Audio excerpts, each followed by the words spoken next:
আসসালামু আলাইকুম রহমতুল্লাহি ওয়া বারাকাতুহু। আশা করি সবাই ভালো আছেন। আজকের সকালের গল্পে আপনাদের স্বাগতম। আজকের গল্পে রয়েছে এক মনীষী বাবার সাথে এক তার শাগরেদের গল্প। কিভাবে সেই গল্পটা হয়েছে এবং সেখান থেকে আমরা কি শিক্ষা পাই সেটা আজকে জানবো। একদিন এক মনীষী বাবাকে উদ্দেশ্য করে তার এক শিষ্য বলছে যে, "মনীষী বাবা, আমি তো আসলে আমার জীবনে কোনো উন্নতি করতে পারছি না। আমি যেটা চাই সেটা হয় না। যেটা চাই না সেটা হয়ে যাচ্ছে। তো আমি কিভাবে লাইফ লিড করবো আমি ঠিক বুঝে উঠছি না।" তখন মনীষা বাবা বলল, "তুমি বলো তো এক এক করে তুমি কি চেয়েছো আর কি হয়নি?"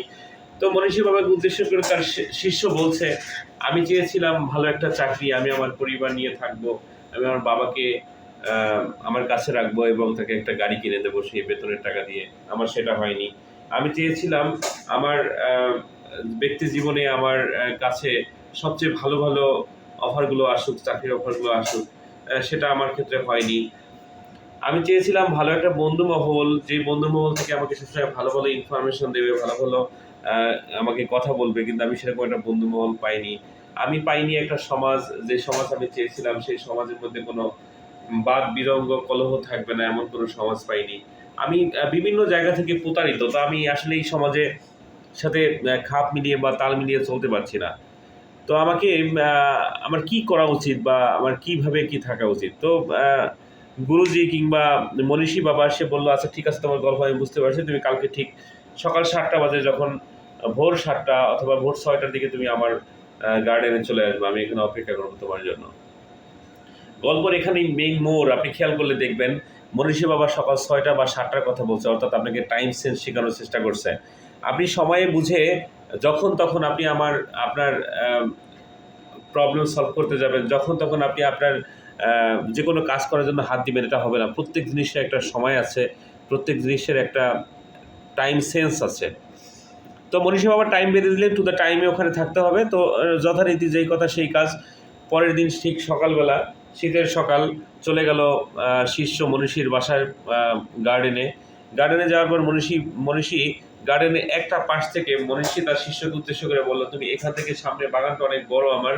তুমি হাঁটবে এবং তোমার কাছে সবচেয়ে যেটা সুন্দর ফুল মনে হবে, তুমি ওই সুন্দর ফুলটা আমার জন্য বেছে নিয়ে আসবে। তারপর বেস করে আমি তোমাকে রেজাল্ট দিব।" তো যেই কথা সেই কাজ। মনীষীর কথা শুনে শিষ্য ঠিক বাগানের মধ্যে প্রবেশ করলো। বাগানের মধ্যে প্রবেশ করে ১ম এ দেখে বলল, "খুবই সুন্দর, সুন্দর ফুল। খুবই সুন্দর ফুল এবং অসাধারণ সুন্দর ফুল।" মনীষীর এই বাগানে ঢুকে আসলে এই শিষ্যের খুব ভালো লাগলো। যেটা আমাদের ক্ষেত্রে হয় যে আমরা যখন কোনো কাজ শুরু করি, খুব উদ্যম নিয়ে কাজ শুরু করি যে বললে সব পারবো আমরা, সব ইজি, কোনো সমস্যা নেই। ঠিক এরকম একটা উদ্দামনার ভিতরে কাজ করতে হবে যে এত সুন্দর ফুল। তো আমার মনে হয় সামনের দিকে গেলে আরো বেশি ভালো ফুল পাওয়া যাবে। সামনের দিকে আগাচ্ছে, হ্যাঁ, মোর বেটার ফুল, আগাচ্ছে, মোর বেটার ফুল। তো মনীষী একটা কথা বলে দিয়েছিল, তুমি যখন ফুল বাছাই করবে তখন কোনো অবস্থায় সামনে এগিয়ে গেলে পিছনে রিটার্ন করার কোনো সুযোগ নাই। তুমি চাইলেও পিছনে রিটার্ন করতে পারবে না। ঠিক একইভাবে যেহেতু পিছনে ব্যাক করার সুযোগ নেই, সামনে খারাপ ফুল পড়লেও পিছনে ব্যাক করে সুন্দর ফুল নিয়ে আসার সুযোগ নেই। তো একইভাবে শিষ্য সামনের দিকে আগাচ্ছে, ভালো, ভালো ফুল দেখতে পাচ্ছে, আরো বেশি আকাঙ্ক্ষা বাড়তেছে, মনে হয় সামনে আরো বেশি ভালো ফুল। তো হঠাৎ করে গিয়ে দেখলো যে কিছুগুলা খারাপ ফুল আসা শুরু করছে। তো ওর কাছে মনে হলো মনে হয় সামনে আরো একটু ভালো ফুল আছে। সামনে এগোলো। আবার মনে হয় আরো মনে হয় আবার একটু খারাপ ফুল পেল। সামনে এগোলো। একটা সময় লাইনের যখন শেষ স্টেজে চলে আসছে তখন কিছু মরা ফুল আছে।